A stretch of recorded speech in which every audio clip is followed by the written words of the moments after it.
एक पत्नी की उम्र 14 पतियों के बराबर, पुराणों से उभरा एक रहस्यमय सच। यह सुनना जितना विचित्र लगता है, उतना ही रहस्यमय और गूढ़ यह तथ्य हमारे प्राचीन पुराणों में वर्णित है। भारतीय धर्मशास्त्रों और पुराणों की गहराई में ऐसे अनेक रहस्य छिपे हुए हैं जो सामान्य बुद्धि को चुनौती देते हैं। लेकिन यदि हम मान लें कि मल से असुर उत्पन्न हो सकते हैं, पसीने से संतान की प्राप्ति संभव है और बिना संसर्ग के गर्भ धारण की घटनाएं घटित हुई हैं, तो यह कहना कि एक स्त्री की उम्र 14 पतियों के बराबर होती है, इतना असंभव भी नहीं लगता। यह रहस्य और भी पेचीदा तब हो जाता है जब यह बात स्वयं वह स्त्री कहती है जो अप्सराओं की रानी मानी जाती है, उर्वशी। इस रहस्य की पृष्ठभूमि उस समय की है जब भगवान शिव के वरदान से उत्पन्न महान ऋषि मार्कंडेय कठिन तपस्या कर रहे थे। वे महामृत्युंजय मंत्र के रचिता माने जाते हैं और उन्हें अमरत्व प्राप्त हुआ था। उनकी कठोर तपस्या से देवलोक भी प्रभावित हुआ और देवताओं के राजा इंद्र को चिंता हुई कि कहीं यह तपस्वी स्वर्ग के सिंहासन की इच्छा न कर बैठे। ऐसे में इंद्र ने अपनी अप्सराओं में से सबसे रूपवती और चंचला अप्सरा उर्वशी को भेजा ताकि वह ऋषि की तपस्या भंग कर सके। उर्वशी का जन्म स्वयं भगवान नारायण की जंघा से हुआ था। वह रूप, सौंदर्य, कला और नृत्य की प्रतिमूर्ति थी। उसे अपने सौंदर्य पर अत्यधिक गर्व था। जब वह ऋषि मार्कंडेय के पास पहुंची तो उसने कामुक नृत्य द्वारा उन्हें विचलित करने का प्रयास किया। नृत्य, हास, मृदु मुस्कान और इंद्रजालिक चालों से उसने ऋषि को मोहित करने की हर संभव कोशिश की, लेकिन ऋषि की तपस्या अडिग रही। अंततः जब सारे प्रयास निष्फल हो गए तो वह निर्वस्त्र होने लगी। तभी ऋषि ने अपनी आंखें खोलीं और शांत स्वर में पूछा, हे कन्या, तुम यह क्या कर रही हो? ऋषि की यह वाणी सुनकर उर्वशी लज्जित हो उठी। उसने हाथ जोड़कर कहा, ऋषिवर, मैं हार गई और आप जीत गए। मैंने स्वर्ग के आदेश पर आपकी तपस्या भंग करने का प्रयास किया, परंतु आप अडिग रहे। अब यदि मैं खाली हाथ स्वर्ग लौटती हूँ तो देवराज इंद्र मुझसे क्रोधित होंगे, मेरा अनादर करेंगे। यह सुन ऋषि ने न केवल करुणा का भाव प्रकट किया बल्कि उर्वशी से गूढ़ प्रश्न पूछ डाला, उर्वशी, तुम तो इंद्राणी हो, स्वर्ग की पटरानी। यदि इंद्र मृत्यु को प्राप्त होते हैं तो फिर तुम्हारा क्या होगा? तुम्हारा सम्मान कैसे बना रहेगा?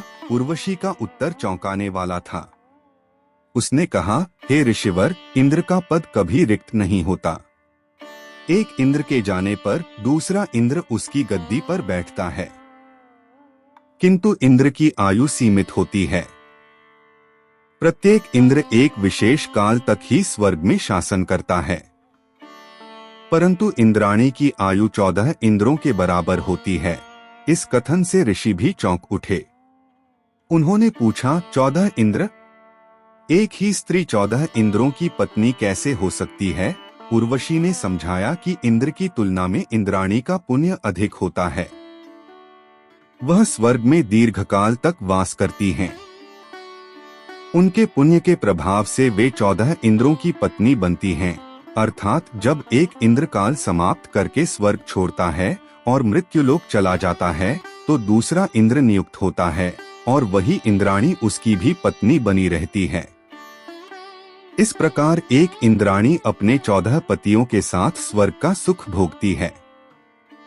इस रहस्य को सुनकर ऋषि मार्कंडेय ने आगे पूछा, तो जब इंद्र का पुण्य समाप्त हो जाता है तब उसका क्या होता है? उर्वशी ने शांत स्वर में उत्तर दिया, जब इंद्र का पुण्य समाप्त हो जाता है तो वह स्वर्ग से मृत्युलोक में गिरा दिया जाता है।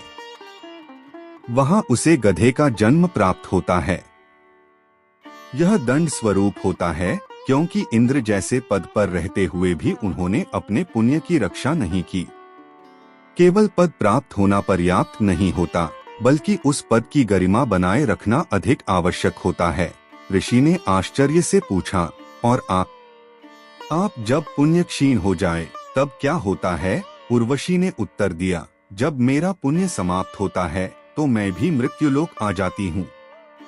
वह मेरा जन्म किसी सामान्य स्त्री के रूप में होता है और मुझे 14 पति प्राप्त होते हैं, ठीक उतने ही जितने इंद्र मेरे स्वर्गीय जीवन में पति थे।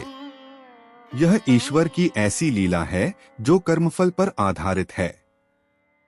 जिस प्रकार एक पुरुष कई जन्मों में अपनी कई पत्नियों से मिलते हैं, उसी प्रकार मैं भी उन 14 पतियों से पुनः पृथ्वी पर एक साथ जुड़ती हूँ। यह कथन केवल शाब्दिक चमत्कार नहीं है, बल्कि यह ब्रह्मांडीय गणना और पुनर्जन्म की उस अवधारणा को दर्शाता है जो भारतीय धर्मशास्त्रों की आत्मा है। स्वर्ग का जीवन, पुण्य, कर्म और पुनर्जन्म, यह सभी तत्व इस कहानी में समाहित हैं। इंद्राणी का जीवन महज विलास नहीं है, वह तप, संयम और मर्यादा से युक्त होता है। उनके पुण्य की शक्ति ही उन्हें 14 इंद्रों के काल तक जीवित रखती है। वह स्वर्ग की रानी होने के बावजूद भी दंड के नियम से परे नहीं हैं। जब पुण्य क्षीण होता है तो उन्हें भी जन्म मरण के चक्र में प्रवेश करना पड़ता है। यहाँ यह बात भी विचारणीय है कि उर्वशी जैसी अप्सरा, जिनका जन्म ही दिव्य अंग से हुआ हो, उन्हें भी पृथ्वी पर आना पड़ता है। यह दिखाता है कि ब्रह्मांड में कोई भी नियम से परे नहीं है। चाहे वह देव हो, दानव हो, अप्सरा हो या ऋषि, सबको अपने कर्मों का फल भोगना ही होता है। एक और रहस्य जो इस कहानी से उभरता है वह यह है कि स्वर्ग और मृत्युलोक के बीच का मार्ग एक दूसरे से जुड़ा हुआ है। जो स्वर्ग में उच्च पद पर होते हैं वे भी नीचे गिर सकते हैं, और जो तपस्या द्वारा पृथ्वी पर ब्रह्मज्ञानी बनते हैं वे स्वर्ग को प्राप्त कर सकते हैं। यह एक ऐसा चक्र है जो समय और कर्म के आधार पर चलता रहता है। उर्वशी के माध्यम से हम यह भी जानते हैं कि अप्सराएं स्वर्ग की मात्र नर्तकियां नहीं होती, बल्कि वे भी एक विशेष प्रकार की ऊर्जा और चेतना का स्वरूप हैं। वे केवल मोह का साधन नहीं, बल्कि ईश्वर की माया का हिस्सा हैं, जो मानव और देवों की परीक्षा लेती हैं। इस समूची कथा में जो सबसे महत्वपूर्ण बिंदु है वह यह है कि उम्र, पुनर्जन्म और संबंध केवल भौतिक या सांसारिक सीमाओं में नहीं बंधे हैं। एक आत्मा अनेक जीवनों में भिन्न भिन्न भूमिकाएं निभाती है और उसके कर्म ही तय करते हैं कि उसका अगला जीवन कैसा होगा। उर्वशी का कथन कि मैं 14 पतियों के साथ मृत्युलोक में रहती हूँ केवल एक रूपक नहीं है, बल्कि यह पुनर्जन्म और कर्म की गहराई को दर्शाने वाला मंत्र है। इस प्रकार एक अप्सरा के मुख से निकले ये शब्द मेरी उम्र 14 पतियों के बराबर है केवल रहस्य या चमत्कार नहीं, बल्कि सनातन धर्म की उस बोधगमय गाथा का हिस्सा हैं, जो हमें बताती है कि आत्मा अमर है और उसका मार्ग केवल पुण्य, तप और सत्य के आधार पर तय होता है। यह कथा हमें प्रेरणा देती है कि हम अपने कर्मों के प्रति सजग रहें, क्योंकि चाहे हम किसी भी अवस्था में हों, स्वर्ग या पृथ्वी, हमारा भविष्य हमारे कर्मों पर ही आधारित है।